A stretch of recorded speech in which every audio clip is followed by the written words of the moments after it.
welcome. This is episode 4, correct? Yeah. Number 4. We out here. This is the More Watch podcast brought to you by Black Watch. My name is Zach. I don't have an IG. Don't ask me no more. I just want to introduce my brothers. We're going to leave him alone. Leave him alone. We're going to leave him alone today. Hashtag still no IG. We're going to leave him alone today. But we're going to get at him another day. We'll see. Yes. We might make him pay for it on our ride. Definitely. We got to figure out how we want to do that. Ox pretty strong, so we got to figure out how we want to get I know, right? Yeah. But what up? I'm Chad. Instagram, Chad Bennett. I'm not going to spell it for y'all today. I'm tired. I've been on this whip. We're going to talk about that too. Yo. I'm Chris, Tron Rides. I'm excited to be here, man. I'm happy about this topic today. Yeah, and follow us on Black Watch Cycling on IG. Definitely. That's the page. And on YouTube also. Obviously, like, if you're watching this, then you know to go to YouTube. Yeah. Right. You've already on the page, So, but we're going to talk about group rides today. I'm excited about that because over the past season, we've been a part of a lot of group rides, our own. We've had, Wednesday Night Watts. We did that in Central Park. Yeah. We have our Saturday group ride where we go to Montclair Bread. That's more of a chill ride. And then on Sunday, we have what's called the Tron ride. And that's where we hammer it. We get after it. It's a get after ride. Get after ride, yeah. That's his fault. But, I mean, Tron Rides. His son's nickname. Exactly. So I'm excited to talk about that because I feel like I've been a part of all of those elements where I'm like, damn, I'm getting dropped today. And I've been a part of, Chad, wait up for me. But let's talk about that. Like, how important are group rides? I think group rides are essential to, like, cycling. I mean, yes, you can cycle by yourself, right? But, we call them group rides, but really it's just riding with friends. Yeah. That's really what it is. And they're a central part of a cycling experience, I believe. What y'all think? No, I mean, the group ride situation is pretty much the foundation because you don't start off going fast. Yeah, exactly. You know what I mean? When you first hop on a bike, you're not that nice with it. But the group rides facilitate that, get you going, get you more into the fitness aspect, and you start taking it up. But the one thing with the group rides I found is just obviously the social aspect, but meeting all these people, how many people I met through, Right. all of this different individuals I probably never run into, and then you find out it's the same, and I mean it's a beautiful experience. But our Black Watts was started off that way. Like everybody got better, way better. But everybody started off on the social side of things as far as like these group rides concerned. For those that continued to ride, you got better. Everybody who kept going, That's the thing about cycling, right? Like, you have to spin the pedals to get better. Yeah. Like, you can't get better just by pedaling a couple of times and then just sitting for 10 times longer than you've been pedaling. Like, you have to really get on the pedal. Like I say, if you coast, you toast. Can't coast. But the group rides, they what I've noticed as far as just the social aspect and building with everybody is we start running into stuff like with Venus and the girls, the ladies from Trendsetters. Yeah. Like, you know what I'm saying, linking up and doing different things, setting up different rides, trying to match different calendars. These I don't think we would wouldn't be able to get that off if we didn't meet amongst those circumstances. So the group ride is super important. It's a good place to start. Yeah, I want to talk about the positives. I know we got some negatives of group rides. Oh my God! Like, yes. let's get on the positives, right? Like we touched on it. We hit the surface on it. But I know for me, what group rides have done is they provided a certain level of safety. Yeah. Like when you're riding in groups, you feel a little bit more safe on the road. When I'm solo, man, it is kamikaze. It feels like that traffic, boy. Yeah, that traffic. Like it's kind of hard to miss like 5 people on a bike. Yeah. On a bike. Yeah. You see all those taillights blinking. But also when you ride with people that are a little bit more experienced than you, it's an opportunity to like grab some free education. Get better. Get better. Get better. Coach Chris, Yo, Chad talks to everybody. Everybody has had a Coach Chris lesson. Because you know what it is, though? Like, don't get me wrong. Like, I like learning new things and I like sharing what I learn. But I just inherently believe that everything is better when everybody knows a little bit more. 100%. You know what I mean? Like, so even if there's somebody's coming out and riding with us for the first time and it may be their first group ride, I want them to have a good experience, and that in turn helps us have a better experience. Right. You know? Speaking of safety, boy, that's yes.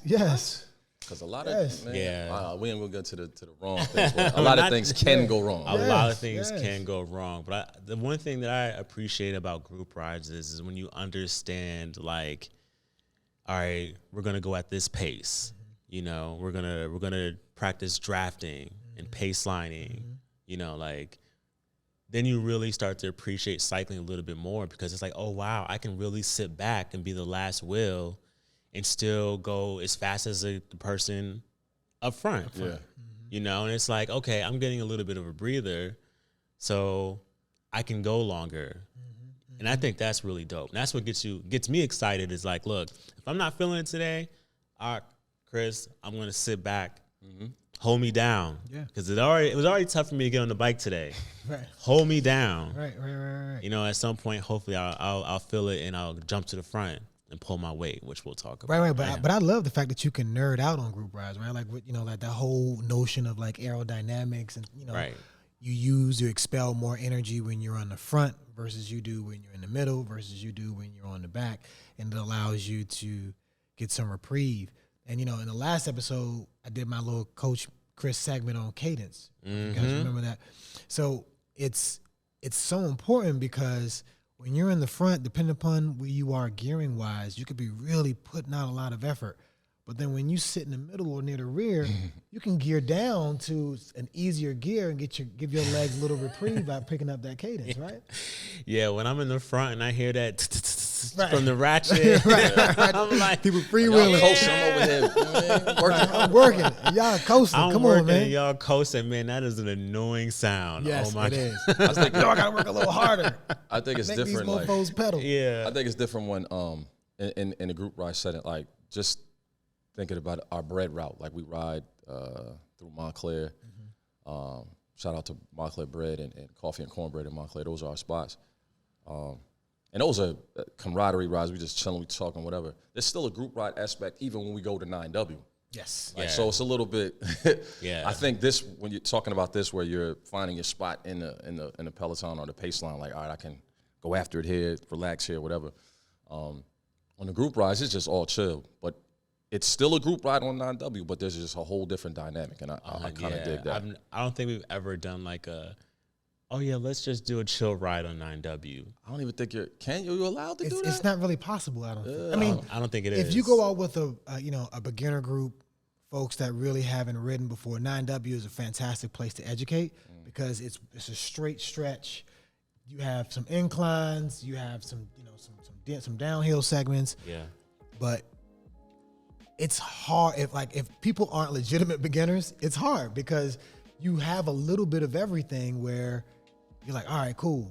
Are we on a flat right now? I'm gonna pick it up a couple of miles per hour. Yeah. Oh, we're going uphill. I feel like challenging myself. Let me, go up a little harder, right? But that caused the group to separate a little bit, and everybody has to work a little harder.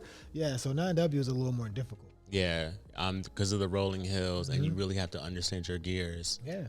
Going up and down 9W, especially in the beginning, because it starts up. It starts with a climb going up. Yeah, it does. That's a great education. Steady, and it's steady too. It's a steady like 3 to 5% that goes for maybe a mile. Right, and then finally you get some reprieve right before you get to the market. Yes, and it's like, nice big downhill. Now we got to stop. Right. But speaking of that, right, like that is what I love about group rides, right? Because when you come past Strictly, then you make the left, and then you make the right to start going up by CNBC, that first little climb, everybody's like, oh yeah. Shout out to Den, my man Den the Whale, aka right.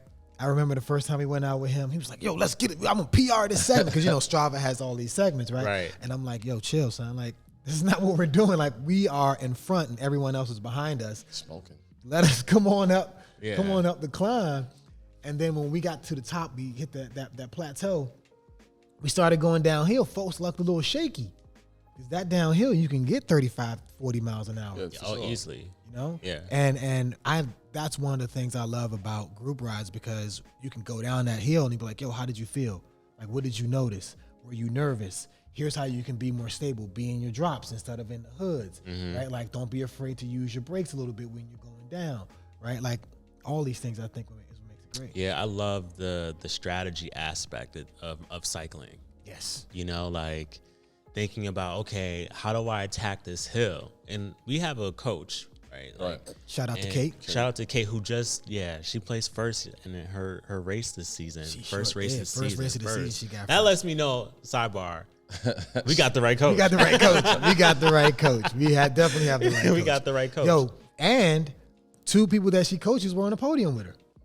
Oh yeah, those are stories. Yeah. So that's dope. One she used to coach, one she currently coaches. So that's crazy. But something that she taught us in the off season when we've been training, when we first started training, was you put out more power at the top, right? Like of a hill, and then you keep that power going down, and you're able to sustain it, and you pick up your cadence.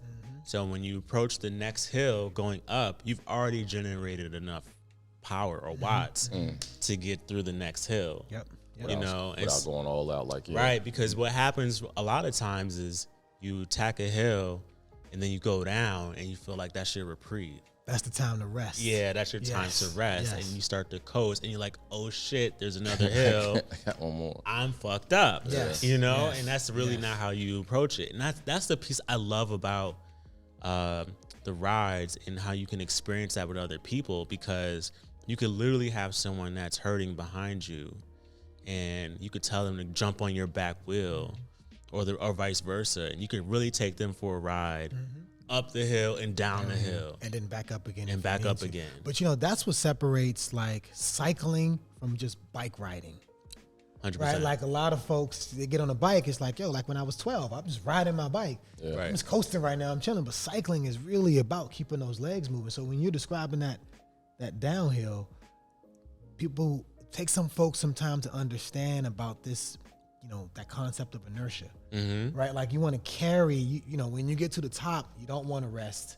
You want to keep, best you can, try to keep your momentum, carry that down. So on the next incline that's coming, you have all that inertia that helps you get up there a little bit faster, a little easier. Right. But with the group rides, what I've noticed is that everybody's not just you do something for a while, you start to learn it regardless. But everybody's after it. They want to learn. They're looking to figure out different strategies, like you were talking about, or like, damn, last time I came to 9W it was like this, and now I'm looking at Strava, my numbers, whatever. How do I get better? Yes. Like how am I? And then then you find people asking other people questions, or like, yo, last time what'd you do? Oh yeah.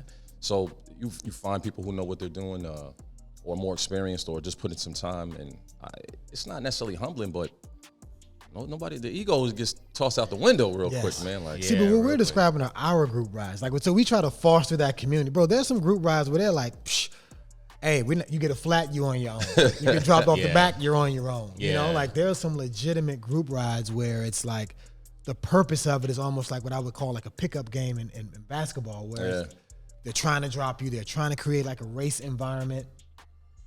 I've been on those and I've been dropped. You've been hurt? I've been hurt. Yeah. That's another thing about what we still talking about the good parts.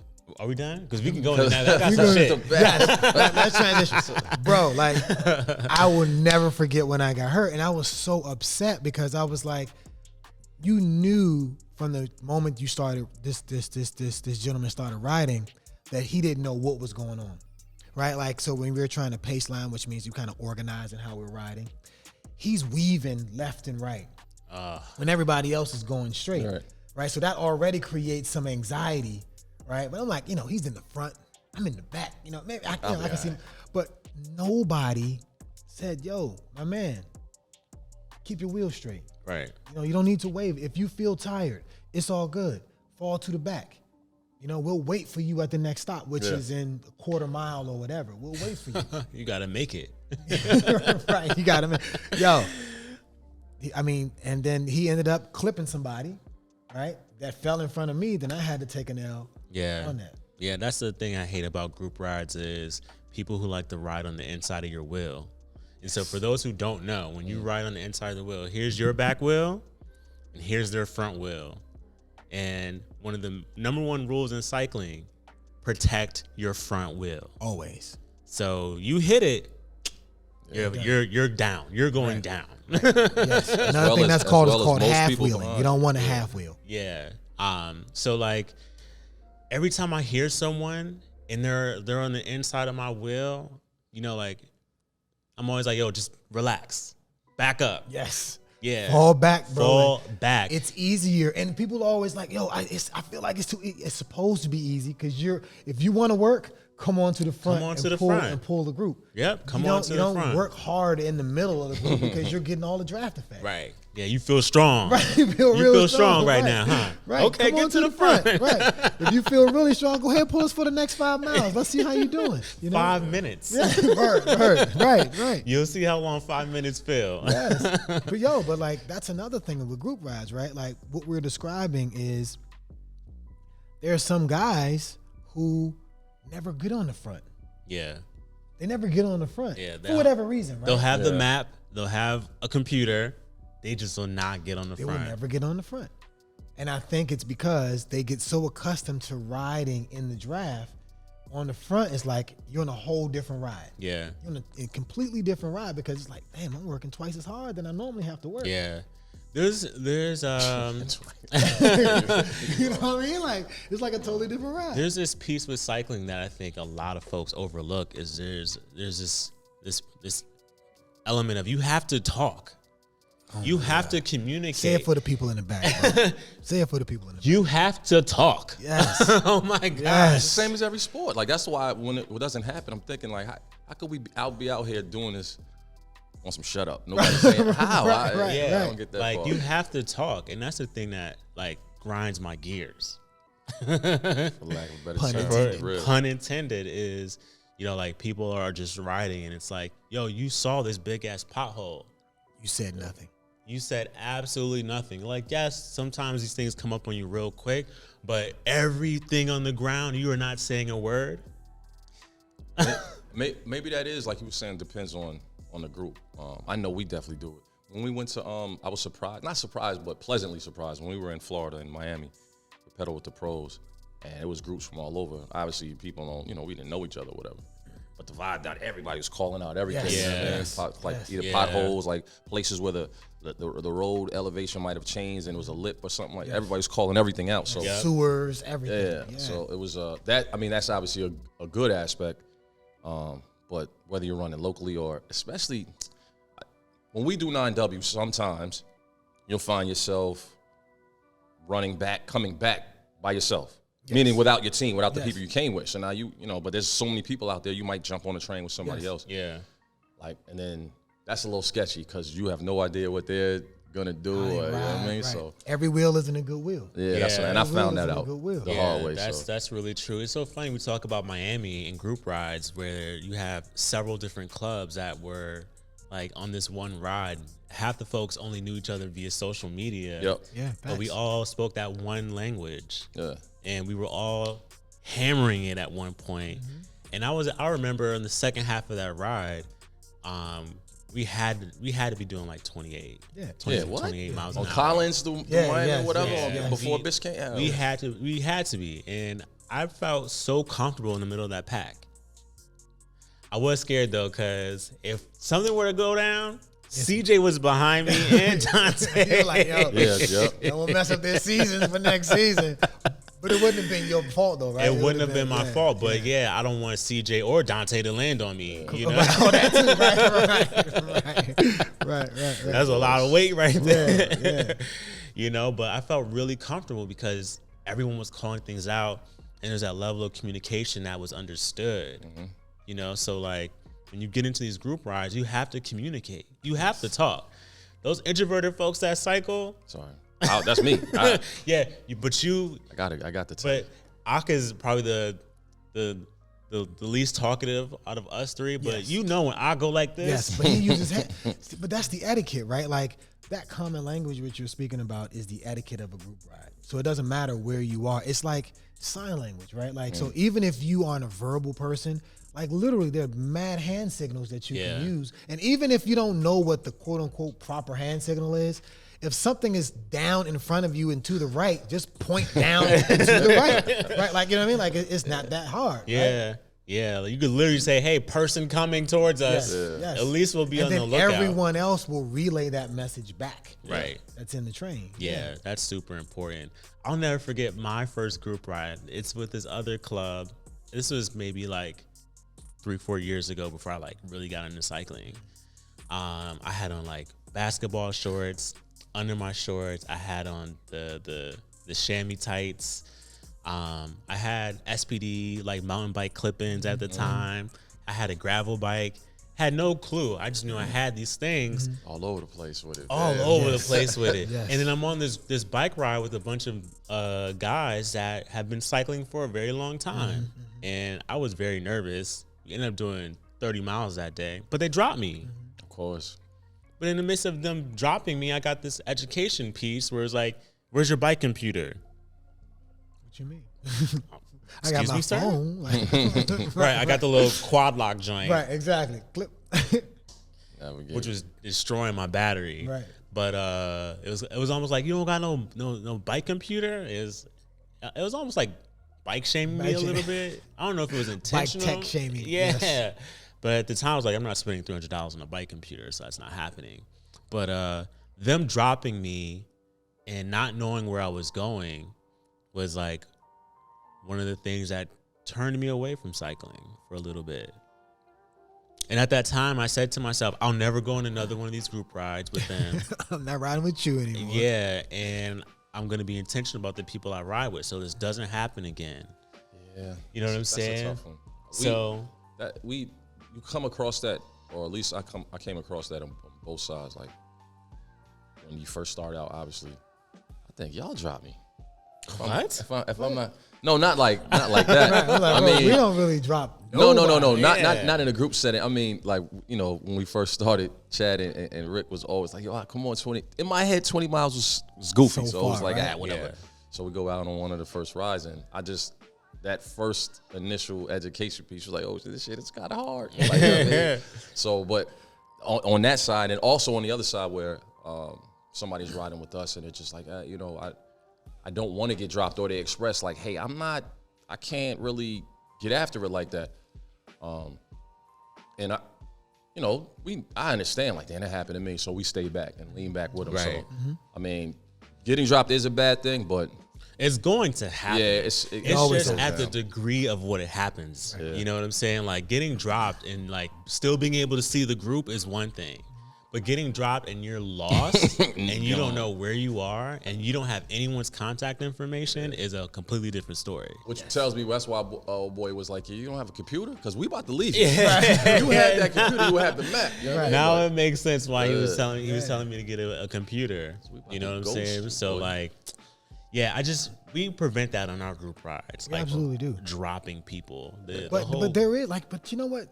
There is some benefit to getting dropped, but let's call it a lag drop. Whereas you can still see the lights, so they're not completely out of sight, right? Yeah, you just crazy far behind. Yeah. Because for what we do is like, all right, cool. If somebody didn't already notice that you're back, then somebody's going to drop back, and once we notice, we will definitely drop back to get you and definitely regroup at the next appropriate spot where we can stop. But what I love about group rides is that you become a better cyclist by riding with people that are better than you. Yes. That's the only way. Like if every time you ride, it's always the same ride all the time, physiologically, you just become accustomed to that. Mm-hmm. So even if you go on a ride that may just be slightly more difficult, it could really kill you because you're not used to, like for example, when we rode with Garrett for the first time, he was like, man, y'all surging too much. Because remember, like we'll be like, yo, this is the second. We're gonna sprint here for this quarter mile, this half mile. We're gonna sprint. He's like, yo. Yeah, Garrett he's not a part of the club, but we love riding with Garrett. Yeah. He came from the city. I think he used to be a Rafa ride leader too at one point. Maybe at some point. Yeah, but definitely his brother. I think is a Cat 2 or family. Cat 3. He raced. Yeah, but we always see Garrett on our rides. When you see his Strava, you're like, wait, you did 50 miles at going 18 miles an hour? How? Right. You know, like especially where we live because there's a lot of hills. You know, he'll have like 3,000 to 4,000 feet of elevation on a 50-mile ride, and you're like, wait, but he's he's finding these areas where he can keep his cadence. So when you're surging that way, that was a little like uncharted territory for him. Yeah, he wasn't ready for that. At least that's how it looked. I mean, no. And he even said it, right? Like he even said, like, I love how you guys don't leave anybody, but it was hard. Yeah, like, you know, like he admitted that this was because it's not how he's accustomed to riding. Right. I think that's also turned some folks off from riding with us. Interesting. What's that? Talk about it. Let me hear this. This is my assumption. Shots fired. Oh, if anyone's going to do some shots, it's going to be me. I'm doing the shooting. But you know, like some folks have gone on some of our rides where we live. It's you know, like it's tough. We have the rolling hills. It is going to require you to work a little bit harder. You know, like going up some of the hills. You know, like when we're going down, you may not be comfortable doing 35, 40 miles an hour, like you may be riding your brakes. So I think that turns some people off, because they've allowed their ego to get in the way and they're like, oof, I don't want to ride with these guys because, one, they're doing, 20, 30 miles and that's not what I'm here for. Yeah. Correct. So you do have to find a group of people that are willing to ride the way you want to ride. Or find the group ride that's suitable for where you are at that point in time. Yes. Right? Do not join a Tron ride. Right. If you're not, because you can join it. Yes. But if you're not prepared to ride the style of the ride. Yes. I mean, we still won't leave you. We'll just talk shit about you. We won't leave. Be like, yo. This man was spitting the whole time. Today is supposed to be the hard ride, my guy. 10 miles in, you popped. You know what I mean? Like, we still got 40 more to go, bro. Like, this going to be a long day. It's going to be a long day. We've had that, right? We've gone on a 50-mile ride where, and it wasn't even like it was a fast ride, but it was at that point in the season, I think it was very early or some point, there were guys that joined the ride that just didn't have the fitness to just ride 50 miles. Right? You just didn't, maybe after you've been riding a few months or whatever, you build up your fitness to do that. It wasn't that the ride was hard. Difficult with the amount of elevation or the speed. It was just the pure distance. Yeah. That hurt a lot of folks. And I remember on that ride, I was like, yo, it shouldn't take 8 hours to ride 50 miles. But that's a testament to who we are as a club. Like, we never left anyone. Yeah. Right? Like, we stayed. We made sure we stayed together, Yeah. And as a result, we made it through. Yeah. But in hindsight, when we huddled up, it was like, yo, we have to make sure that people understand that, and what kind of frustrated me a little bit is I felt like if we were running and we said we're about to run 14 miles or a half marathon, 13 miles, and you hadn't run 1 mile, you would know that you can't run 13 miles. Right. I think the bike gives you a little bit more confidence, especially if you're riding around, casually every day during the week or whatever. Yeah, I'm gonna jump on. That's cool. No, it's okay. Like that, you could definitely attempt that. Please do. But I think the best part is, yes, find who you should ride with, like as far as and the actual ride and the ride itself. Yeah, I understand the ride. But being, we know that. So then we post. We do have Tron rides. I think everybody would love to have a camaraderie ride or like a social ride. So we do that typically on Saturdays. But the ride, what we were hosting out in New York, as far as Wednesday Night Watch, I just want y'all to go into that, speak to that real quick. Let everybody know how that was. You know what I mean? Like what that was love. Flavor it was. People would show up on fixies, on city bikes, on it didn't matter. Like, yo, no shade to my man, but he came out there. That bike had to be maybe like a 1990s joint because the gears were down on the down tube. They were on the down tube. After it though, bro. Like I felt like he had a stick shift in the clutch. She was like, but the overall vibe though was just love, because the great thing about Central Park is you can't really lose anybody because it's a big loop. Yeah, and it's easy for us to break into like A, B, and C group with the three of us, right? Like somebody rides the front, somebody rides the middle, somebody rides the rear, and we do 3 laps, and we can switch Because after every lap, we regroup. We lap again, we regroup, right? Like, so, I mean, but just the energy, I thought, was fantastic. All walks of life, all ages, all types of bikes. Wasn't everybody on a Madone? Not at everyone all. Everyone thinks in order to ride with us, you got to be on a track. Right, no, yeah. That's not true. That's not true. And it was pretty dope because you don't bring a Huffy. Yeah, shout out to Huffy. You don't need to be a Black Watts member to ride with Black Watts at all. You know, not at all. It'd be dope if you were a Black Watts member. It solely would. blackwatts.com/cc/membership. Go sign up. Sign up. $50 well spent. But like to go on these rides and chop it up with different folks and to help some folks get through some of the challenging parts of Central Park, you know, like Harlem Hill, for Cat Hill, like for the folks who've never rode Central Park, there's this one section in Central Park called Harlem Hill where it is deceiving as fuck. Yeah, and it's probably like probably like 3/4 of a mile, and the average gradient is about 6 or 7%. 6 or 7, yeah. And it steps, right? So it starts off a little shallow, then it steps again, then it steps again. Yeah. Because what happens is you come down, you fly down this part of Central Park, and then you take this corner. As soon as you take this corner, it just bam, it smacks you, and you're like, oh, clink. Yeah. So when I first did it, you know, my gears was like, what are you doing to me? You know, but you learn how to approach Harlem Hill, and it goes back to the whole strategy piece I was mentioning earlier. It's just like, you know, you think about how you could tackle this incline, and you know, the folks that we were riding with were always like, how are you guys getting up this hill? Right. You know, and like so quickly or so easily, like they're struggling and we're having a conversation, like encouraging them, like, let's go, you can make it. Like, right. And that's when we're like, get on our back wheel. Yeah. You know, like that's a moment where I'd be like, yo, hop on my back wheel, I'll take you up. You know, especially if I got the energy.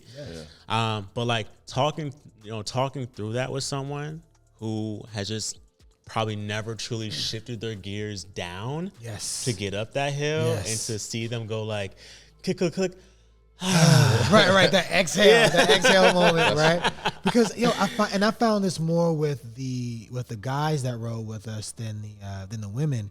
Like I felt like the guys felt like they had to keep it in like the hardest gear, like they had to work their legs, and they're coming up Harlem Hill like and I'm like, yo, like you know, the bike provides you with mechanical advantage, bro. Like you have gears that can allow you to, you know, not only go faster but work less hard, right? You don't have to exert yourself as much, and still you'll move faster. Yeah. Something about Harlem Hill and this competitive piece with people is hilarious to me. That's with like any incline though. It's just, you know, but Harlem Hill is just encapsulated in the park, you know? Like, so it's like, but everybody tries to attack it. There's guys out there when we were first going, I guess guys that are professional, you know, as far as like crit races or whatever, road races.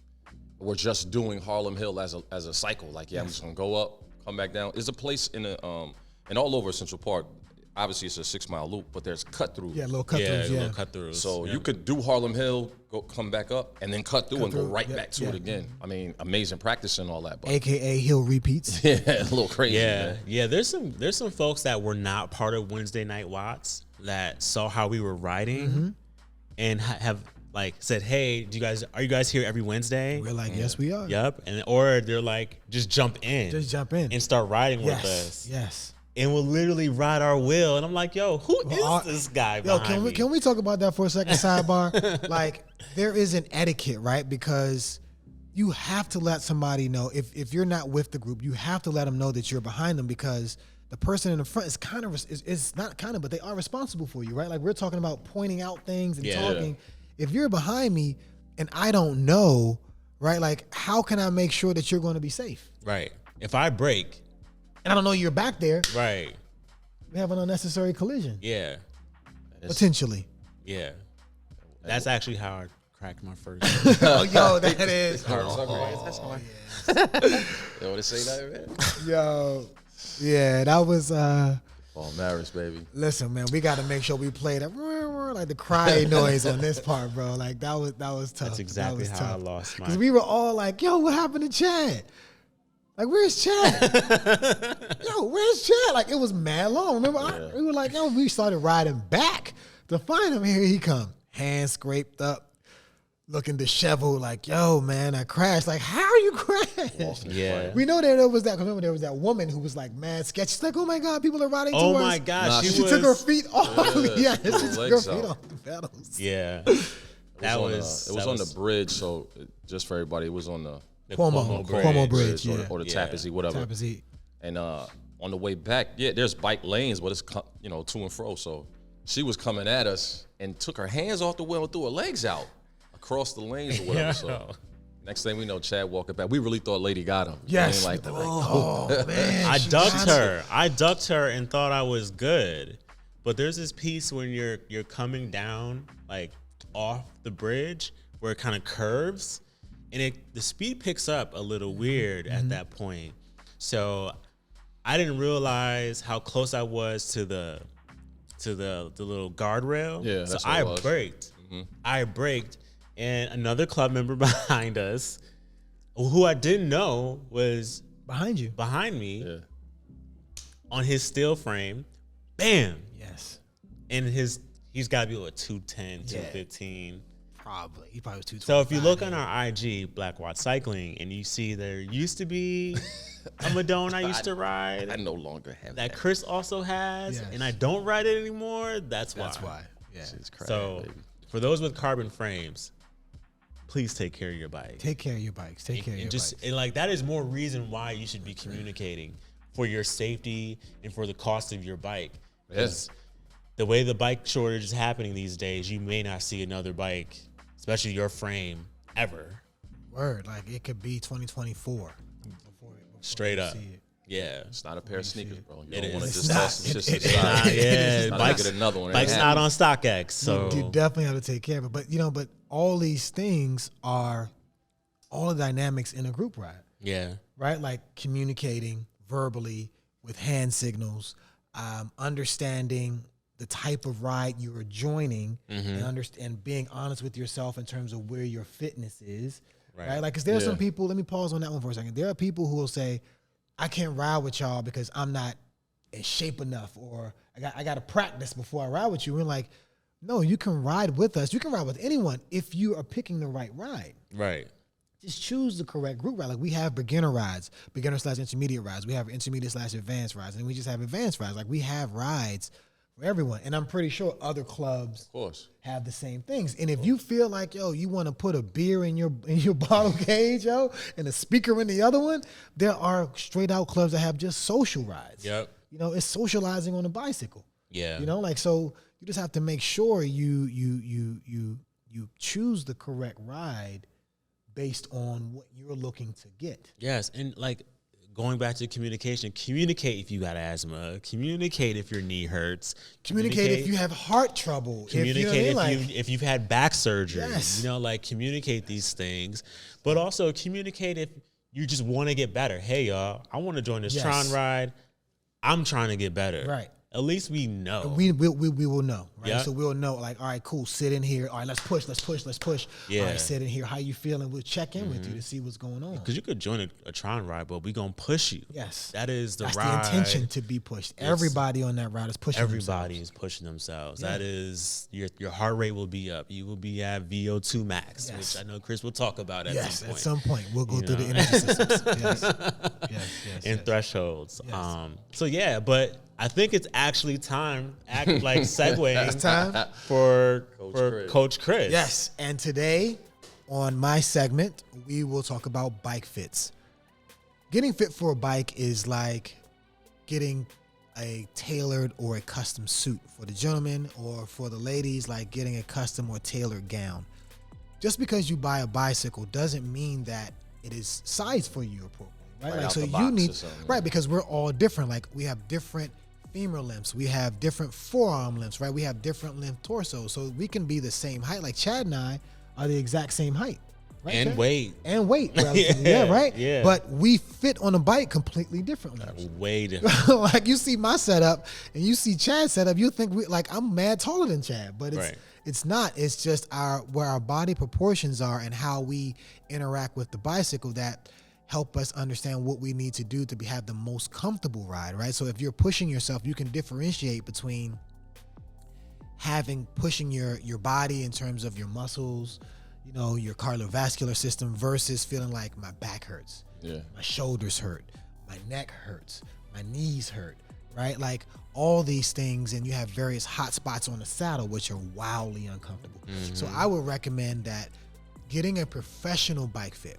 Some local bike shops definitely have that. Like we have a guy here that Mike, shout out to Mike, that does some bike fittings, but Mike does what I would call an entry-level bike fit, where he'll just get you going and get you started, and as you ride and you try to figure out whether or not you're going to be riding more often, you need to switch to someone that's another level up from Mike, where they can put you possibly on what we call it the horse, the mechanical bike, where you can adjust the stem length, the handlebar width, the seat height, the seat setback, the actual crank arm lengths, to figure out exactly what's the perfect fit for you. So today's education segment is on bike fits. Please make sure you find at your local bike shop or you Google for a bike fit. And we actually have a video on our YouTube yes, page. we do. We have a video that I did last year at this time on getting a bike fit. It was with Kate. Yes. Jalapeno Cycling. Please check it out. It's very educational. It's a little corny and fun,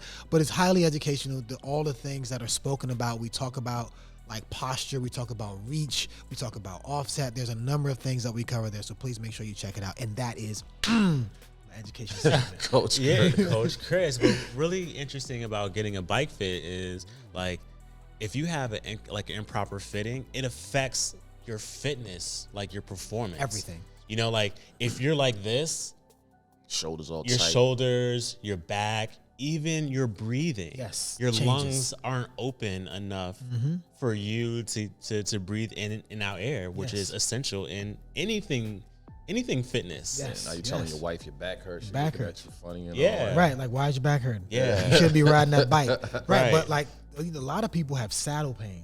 Yes. Right. Like, and riding a bike, you have 3 key touch points with the bicycle, right? Your hands on the handlebars, your butt on the seat, and your feet on the pedals, right? Those are your key touch points. So when you start, the body is a phenomenal system, right? It's a phenomenal system because you can adapt to just about anything. Yeah, pretty but much. over time, it'll be like, yo, what are you doing? Yeah. Right? It'll let you know. Like, yo, I can do this, but I can't do this anymore. Right? Like, so if your hands start hurting, that means that probably there's something going on with where your seat is set. It could be your seat height. You could be putting way too much pressure on the front of your bike. Yep. Right? If your saddle, if you just like, yo, I cannot sit down on here anymore.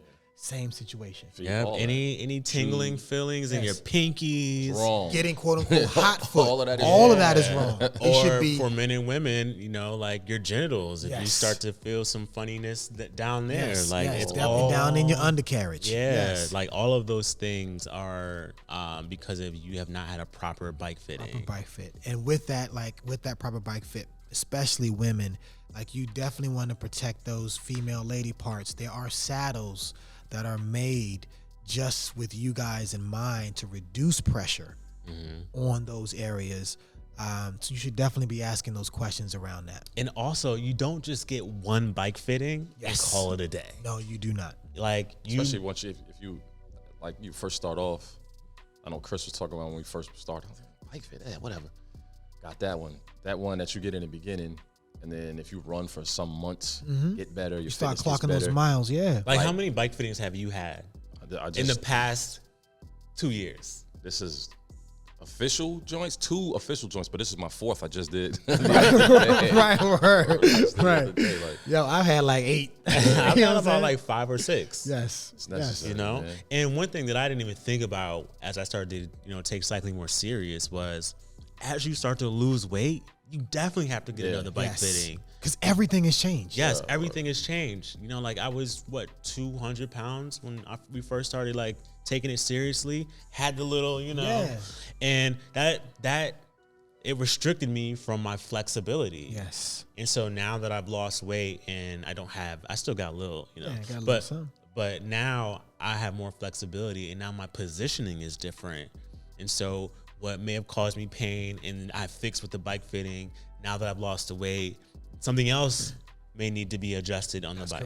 Also, if you find yourself that you really like, you find that you super enjoy cycling, period, but you might go 20, 30 miles and like it becomes unenjoyable the longer you go. Yes. And you're like, you want to give it up. That's it. That's the answer right there. Yes. Go get a fit. That's how you know when you. Yes. You know what I mean? You'll figure out what's wrong. Well, not wrong, but just misplaced, like seat height or like the reach between where you are to the handlebars themselves might be a little too long, a little too short. Oh my gosh, a millimeter makes that's what we're talking such about. a world yes. of difference. We are talking about like 10 millimeters, aka 1 centimeter, right? Like, and it sounds crazy. Yeah, it sounds crazy to be talking about 1 centimeter can make a difference between you having saddle pain versus not having saddle pain. It is literally that small. Yeah, literally. When we moved the cleat position on my shoe, I went from, like, at this time, I went from doing like 14 miles an hour to like 15 and a half. Right. Like, it's just like that. Just like that, from just cleat positioning on my shoe. Right.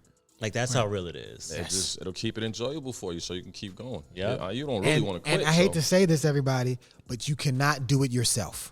No. You do not know what you're doing. Watch a YouTube video. You cannot do it yourself. You need someone to watch you turn those pedals. They'll tell you, are your hips rocking, right? They'll talk to you about whether or not you seem closed or if you seem open, or how posture. is your you can't. posture? How you gonna check your own posture? Like, are you reaching down and you're hunched over, or are you nice and your back is nice and flat and you have a nice straight back? All those things are important, which tremendously improves how you interact with the bicycle and your level of enjoyment. Your body position shifts as you put out more power. So if you're just pedaling, casually, and then you're like, oh, I'm gonna get after it, your body position will naturally shift. More than likely, that means that you're going down. Yeah, right? Like, you don't go get after it and sit back. Yeah, you kind of lean in, right? And that's a different position on the bike. Yep. Nice if you could. So, yeah, man, I think we definitely had that time. Like time to wrap up. It's checkout time. Checkout time. Time to get something to eat. Yo, we're riding today though. Yeah, we out here. Yeah, we out here today. Look at that. Look at it. It's opening up. We out here today. Sun is shining. Sun is shining. The weather is sweeter. AKA see some videos Bob from this ride. Let's go. I hope so. I hope we see some videos from this. Yeah, on the closeout, like obviously shout out to Trek. We're here at Trek Summit. They've been holding us down. Holding us down. Holding us down big time. Shout out to Trek. Shout out to Julian. Teresa. Mike, she's like, what about me? Ian, Tom, Ryan, the whole crew, Dylan, the whole crew. Yeah. But once again, follow us on Black Wad Cycling on IG. You can follow this guy at Tron Rides on IG. TRONRIDESS. I'm at Chad Bennett. This is no IG op. He runs our Black Watts page. So if you want to hit up Ock, just go to Black Watts Cycling and hit him up. Yeah, that's it, y'all. Peace.